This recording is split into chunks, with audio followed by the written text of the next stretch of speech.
The national violent crime rate in 2024 was 359 incidents per 100,000 residents. That is the average, the lowest in roughly 20 years. Crime in America is statistically going down.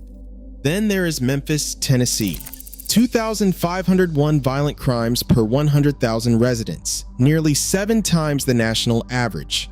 Not the worst neighborhood in Memphis, the entire city. Every zip code averaged together. Then there is Kensington, a neighborhood in Philadelphia where the street drug supply now contains a veterinary tranquilizer so powerful it is used to sedate large animals.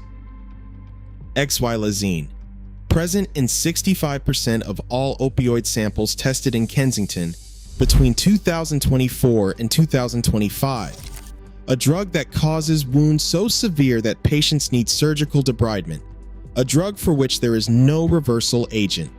Then there is East St. Louis, Illinois, where the per capita income is roughly $14,000 a year, and the murder rate has at various points exceeded that of any country in the Western Hemisphere at war.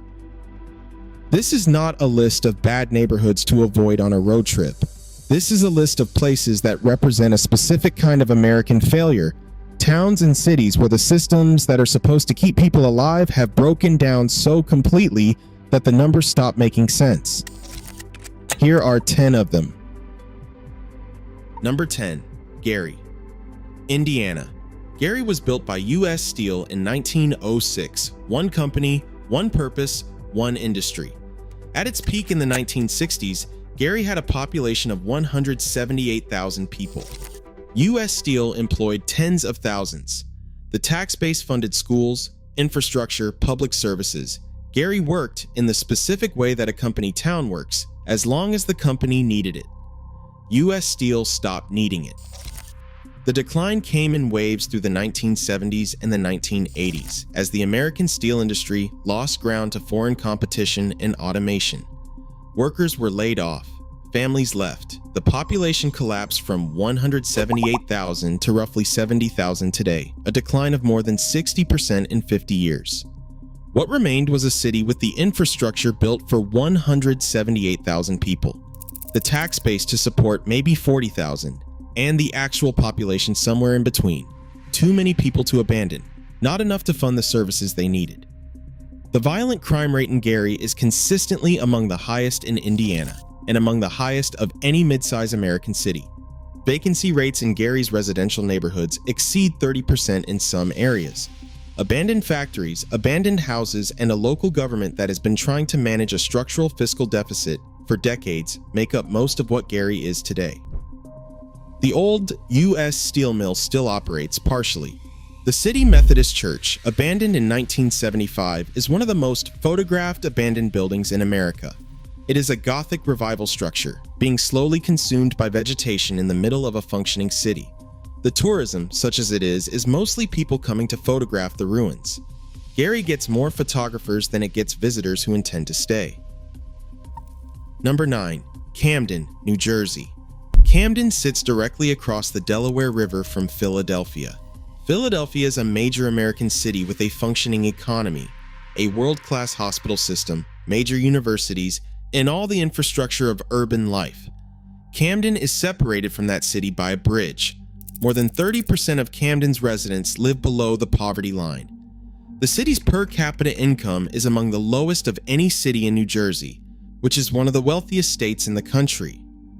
The contrast between Camden and the city it faces across the river is one of the starkest examples of adjacent inequality in the United States. Camden made national news in 2013 when the city dissolved its entire police department. Not reformed it, dissolved it. Every officer was let go. A new county-level police force was created, rehired some of the same officers under different contracts, and restarted. The decision was driven entirely by cost. The city could not afford to fund its police department under existing union contracts. The dissolution was a way to break those contracts and start over. Crime statistics in Camden have improved since 2013 by some measures. The city still has roughly 3 times the violent crime rate of the national average. Schools remain chronically underfunded. The infrastructure is aging. The economic base is thin. The proximity to Philadelphia has not lifted Camden the way anyone hoped it would. Camden is what happens when a city runs out of money, runs out of options, and runs out of people willing to make the political decisions required to change the trajectory. Number 8. East St. Louis, Illinois. East St. Louis is not the same city as St. Louis, Missouri. It is separated from St. Louis by the Mississippi River and by a per capita income gap that represents one of the sharpest economic boundaries in the United States. St. Louis, Missouri, one of the most dangerous cities in America by its own crime statistics, looks prosperous compared to East St. Louis. The population of East St. Louis peaked at 82,000 in 1950. It is now approximately 18,000. The decline of 65% happened over 70 years, driven by deindustrialization, white flight, municipal fiscal collapse, and the specific geography of a city that was entirely dependent on industries such as meatpacking, manufacturing, and railroads that relocated or closed. Per capita income in East St. Louis is approximately $14,000 a year. The poverty rate is above 40%.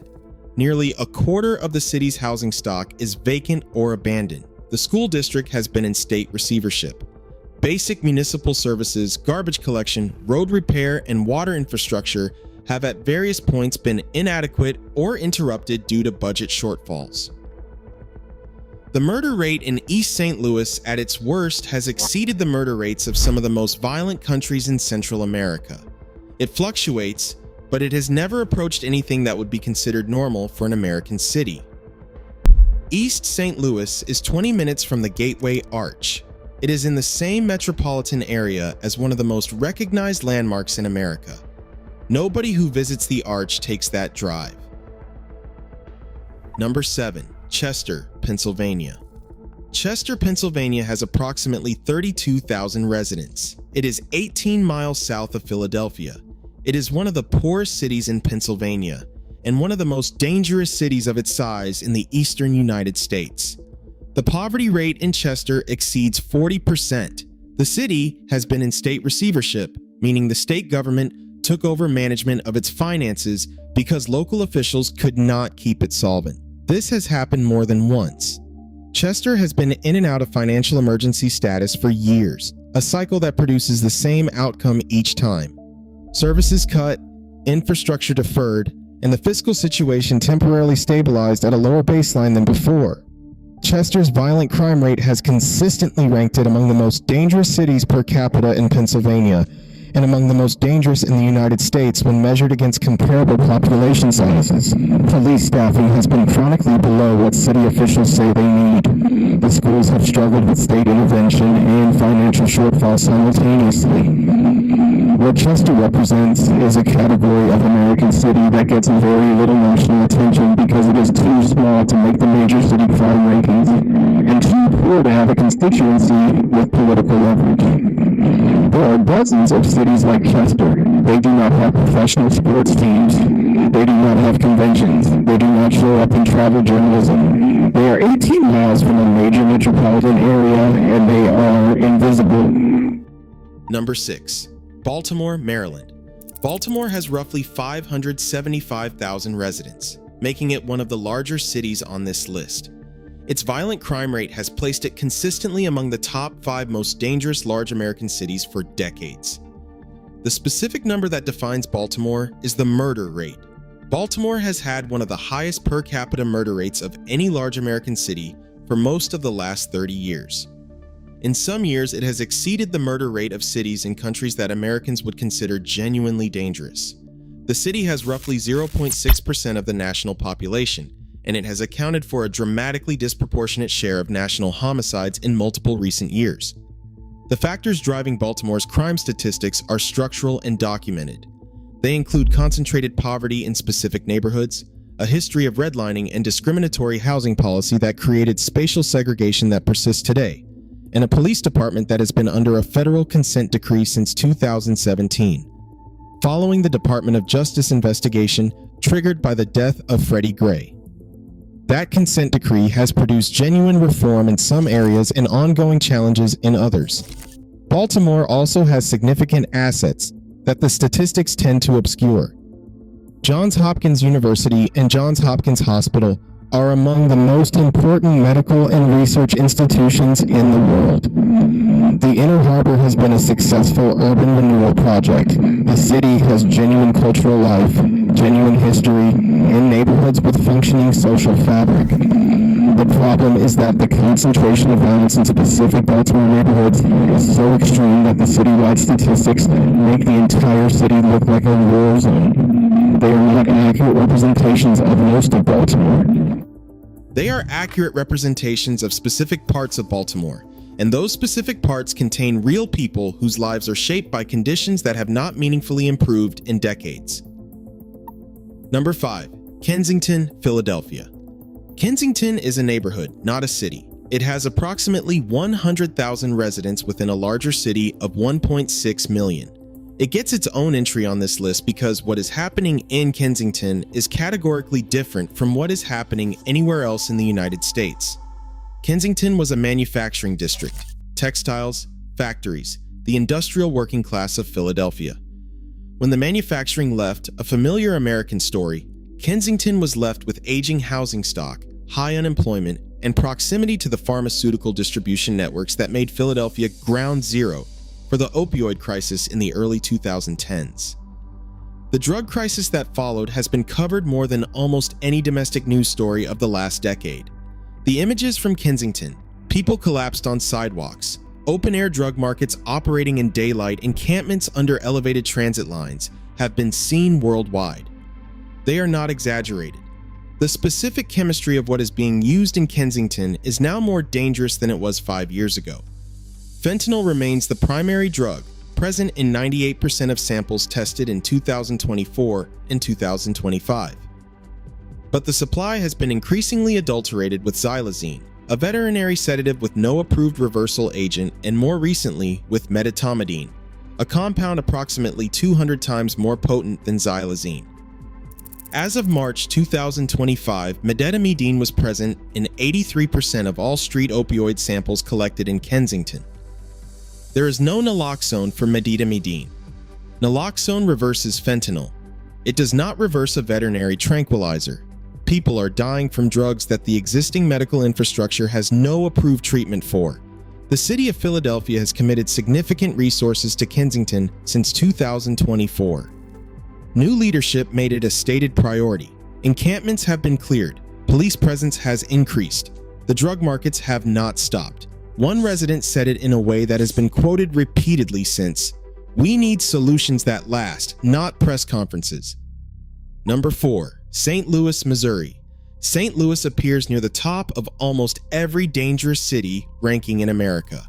The crime cost per capita in St. Louis, a measurement that combines violent crime rates, property crime rates, and the economic value assigned to each offense, has been calculated as high as $8,457 per resident per year.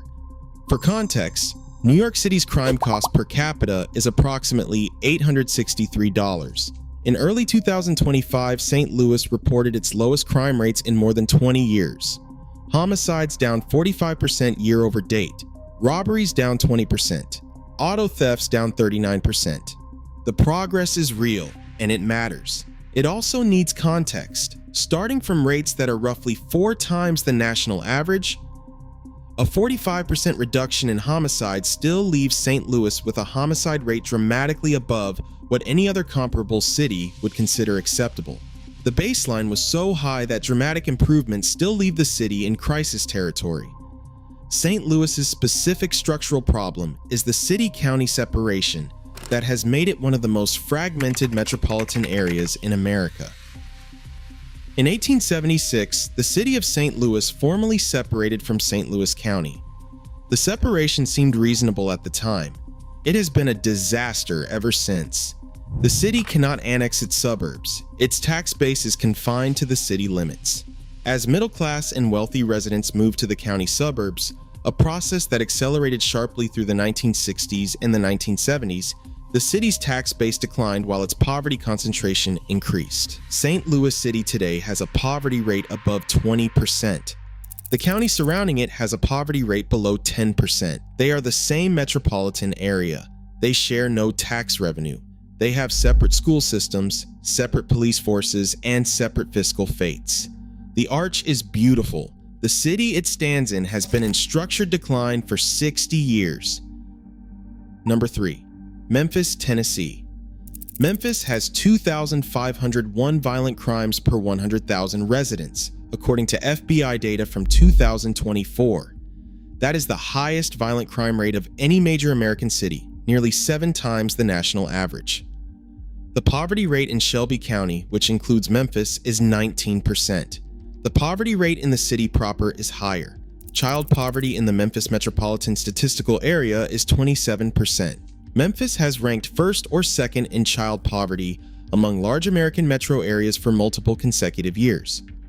From 2023 to 2024, employment in Memphis declined by nearly 2%, falling to 280,000 people employed from 285,000 the year before. The most common employment sectors are transportation and warehousing, healthcare, and retail. These are industries with high turnover, irregular scheduling, and wages that do not support stable housing in many cases. Transportation and warehousing employ a large share of workers. Memphis has genuine economic assets. FedEx moved its headquarters downtown. The Port of Memphis is a major logistics hub.